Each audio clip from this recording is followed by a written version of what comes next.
Hello and welcome to this week's Gems of War Guild Event Planner.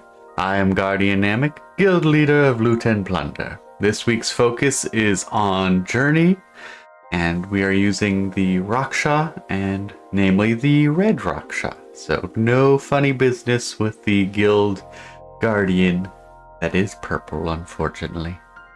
And after running some numbers, here are the units you will be wanting to use.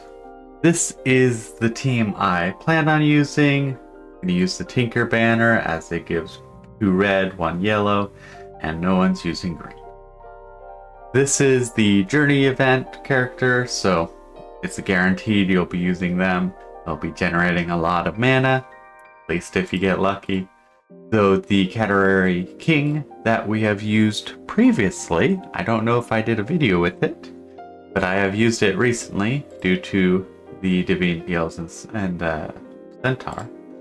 They make some wild cards, which are wonderful, which will help with the mana generation as well as doing some damage.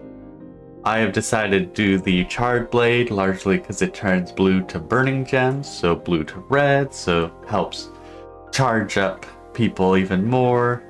And then I just kind of have Captain Saltclaw here.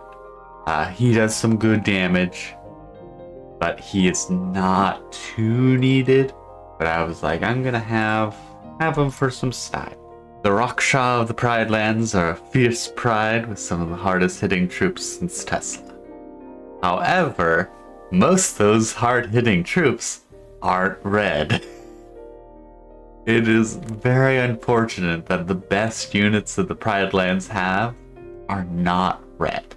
The best units like the Shadow Hunter or Pride, or not Pride, Cunning, are purple or purple and blue. So it's the case of like, they're some of the best units they have and some of the better units overall.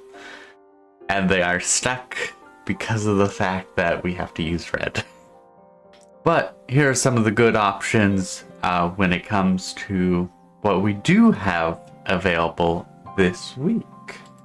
Beyond the ones that I mentioned earlier for damage wise, the next best one that you will probably want to mess around with is going to be the Tigraka Warrior. I said that definitely wrong. Due to the fact that they do true damage and it's boosted by the enemy armor. They are also wonderful in the bounty events because they actually do a lot of good damage. Now some decent, like they're above average but not super great damage characters are going to be Sekma, as they are Skullbuster, does some mana, and deals some damage. It's not too amazing due to the mana cost, but it still is pretty good. Another option is to use the Pride Guard, as they are akin to the Paladin from Whitehelm. However, instead of just boosting their damage by their armor at a 1-to-1 ratio, this is boosted by all your allies' armor at a 4-to-1 ratio, so it's going to be about the same, if not a little weaker. Now, some other characters to use, you can also use the First Claw Maws, as they give some mana. They also do some good at reducing the danger of the first 2 enemies, which can be quite nice, but overall, especially since the fact that he's also blue-red, as the Journey event is, you probably won't get too much mileage out of him in this event. Now you can also mess around with the Second Claw on her, which is an interesting unit, as they destroy a 3x3, so about 9 gems, give 21 attack, they give attack to all allies above them, and then magic to all below, which is an interesting thing that seems potentially usable. It's definitely one of those cases of he has a very specific use, and I don't think this is in his place to be used. I hope this info was helpful for both starting and veteran players of Gems of War. If it was helpful to you, give that subscribe button a click, as I plan on doing these every Monday, both to help my guild and for fun.